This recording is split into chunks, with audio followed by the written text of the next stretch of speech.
હા નંબર તો ફોન નથી હું કોઈના ઉપર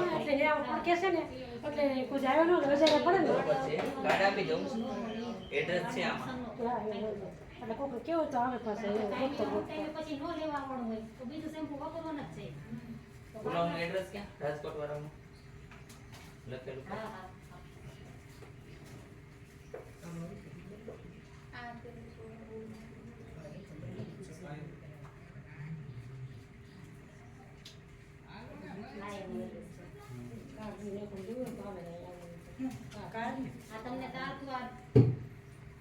બાબરામાં હોસ્પિટલની સામે સિવિલ હોસ્પિટલની સામે આસોપાલો મેડિકલમાં મારી દવા મળશે. બીજા નંબરની અંદર રાજકોટમાં એડ્રેસ મૂકું છું. આ એડ્રેસ ઉપર આ ફોન નંબર પણ છે. ત્યાં પણ રાજકોટમાં દવા મળશે આદેશ આશ્રમની. અહીંયા આવવા માટે આટકોટથી ગરણી, ગરણીથી થોરખાણ રૂપ આદેશ આશ્રમ આવેલો છે. અહીંનો સમય સવારે 9 થી 12, સાંજે 4 થી 6 છે. સોમવારની રજા રહેશે. સોમવારે કોઈ ન આવવા નમ્ર વિનંતી. ચાલો આવી જાઓ બધા આખો પરિવાર તમારો. આ બાજુ બસ અહીંયા બસ બેસવું નથી, ઊભા થઈ જાઓ ને વાંધો નહીં હાલશે. હા ભાઈ આવો આ બાજુ. હા તમને શું તકલીફ હતી ભાઈ? મને બાપુ રસ મસાની તકલીફ. કેટલા સમયથી? લગભગ 2 વર્ષથી. 2 વર્ષ થયા. અત્યારે મેં પોઈન્ટ દબાવ્યો પછી દુખાવામાં કેમ છે? રાહત થઈ ગઈ. તમને સાવ રસ મચા દૂર થઈ જશે. મેં દવા આપી એનું નિયમિત સેવન કરવું બરોબર છે. રાતના સમય એવો હલકો ખોરાક ખાવો, ભારે ખોરાક ન ખાવો જેને કારણે પાચન ન થાય એટલે પણ રસ મચા થાય બરોબર છે. તીખું તળેલું કમ ખાવું હો ને. નિયમનું પાલન કરજો. કેમ કામ લાગ્યું અહીંયા તમને?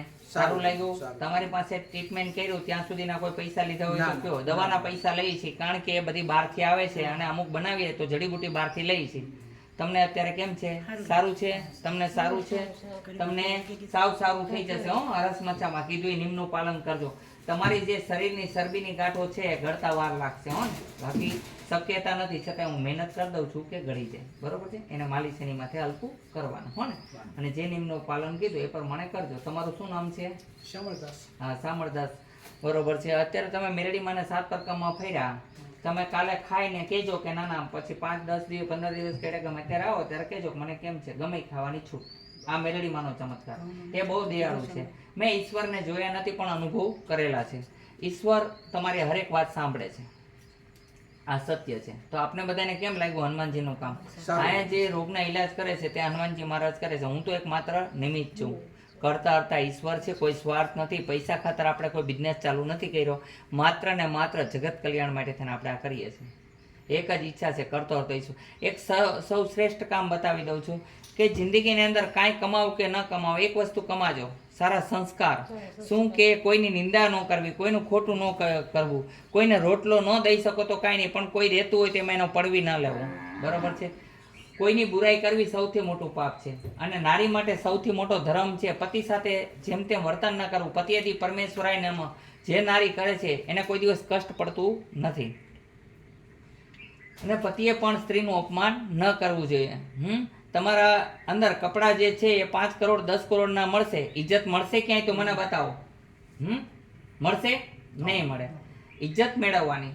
કપડાં તો ઠીક છે તૂટેલા પહેરો તો એ ચાલશે પણ ઇજ્જત સારી હોવી જોઈએ. અને નાના છોકરાઓએ મા બાપની સેવા કરવી જોઈએ. અને માતા પિતાનો કયા પ્રમાણે લગ્ન કરે છે અને માતા પિતાનું માને છે એ દુઃખી નથી થતા. આ છોકરીઓ ઘણું બધું ખોટું કામ કરે છે તો પસ્તાવાનો પાર રહે છે ને. પસ્તાવા સિવાય કઈ વાત નથી. મા બાપનું તો માનવું નથી. મા બાપ જરા કંઈ ગમતા નથી. એનું કારણ દુઃખનું કારણ છે. ગણપતિ બાપાએ માતા પિતાની સેવા કરી તો આજે જગતમાં સૌથી મોટું એનું નામ છે કે નથી? એટલે મા બાપની સેવા કરવી, પત્નીએ પતિની સેવા કરવી. અને પતિએ એવું ન સમજવું કે હું પતિ થઈ ગયો એટલે બાયડીના પગ ન દબી શકું. એ પણ કરી શકે છે. એ પણ અર્ધાંગની છે, શક્તિનો અવતાર છે. એની પણ સેવા કરવી એનો ધર્મ છે. કારણ કે સંડાસ થઈ ગયું હોય પેન્ટમાં તો આપણને ધોતા છીડ આવશે, એને નહીં આવે. એટલે એવી દુર્ગાનું સ્વરૂપ છે. 4 સ્વરૂપ આપ્યા છે નારીના. કેટલા રૂપ છે? 4. પ્રથમ સ્વરૂપ છે માનું. વાલસોઈથી પ્રેમથી તમને માં ઉઠાડતી હોય એમ ઉઠાડે. બીજું સ્વરૂપ છે ભાર્યા કહેતા પત્ની.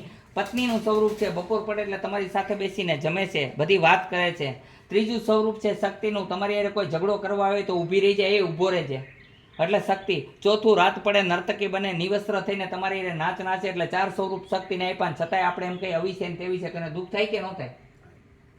એટલે એનું અપમાન નહીં કરવાનું. અમારા હનુમાનજીના મંદિરમાં આમ હાથ રાખીને દર્શન કરવાની મનાય છે, આમ જ દર્શન કરવાની. એને પણ માં હતી, અહીંયા કોઈ મનાય નથી. અહીંયા શિવના મંદિરમાં જવાની મનાય નથી. જે થારું છે એ શું છે? ભંગ અને લિંગ છે. તો એના દર્શન કરવામાં કોઈ પાપ નથી. એ પ્રતીક એટલા માટે આપવામાં આવ્યું છે કે આનાથી વિસ્તાર ઉત્પન્ન થયો છે.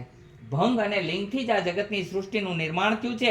એટલે શિવ શક્તિ દ્વારા નિર્માણ થયેલું છે. એટલે કહે છે ભગવાન કે આમાં દર્શન કરવામાં કોઈ પાપ નથી. હા, એટલે અહીંયા કોઈ વાંધો નથી. જ્યાં મનાઈ કરતા હોય ત્યાં એની મરજી છે. પણ હું એમ કહું છું કે આ ધરતી છે, જે લોકો નારીથી વિરોધ કરતા હોય કે નારી આમ છે ને પૂછડું છે ને ઢીકડું છે, તો આ ધરતી નારી છે, હાલવાનું બંધ કરી દો ધરતી માથે.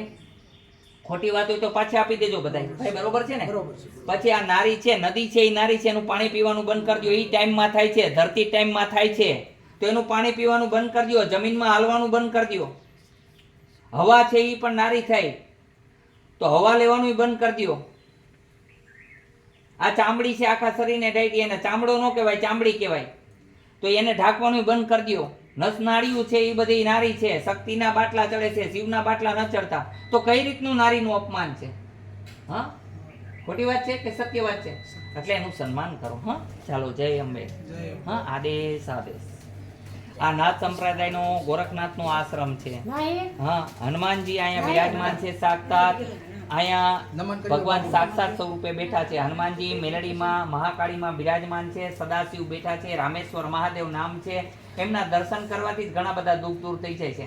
અને એની પ્રકૃતિ જેવી છે, આ ઝાડવા છે એ બધા સાંભળે એવા છે કે આમાં મેં ઘણી પ્રકારની વનસ્પતિ વાવી છે, એ પણ દવામાં ઉપયોગ થાય એવી જ છે. આને તો વધુ દવા લેવી બાપુ, તેલ છોડવાનું ક્યારે? એક બોટલ લીધી. થઈ રહેશે, થઈ રહેશે. થઈ રહેશે? એવું લાગે તો પછી લઈ જવાનું. હો ને? હા. નકર હાલો, હમણાં આવજો. ઘરથી આવી છે એટલે. હા, ના ના, સાવ સાવ સારું થઈ જશે. હો, જય હનુમાન. જય જય. હા, જોઈ લ્યો. હો.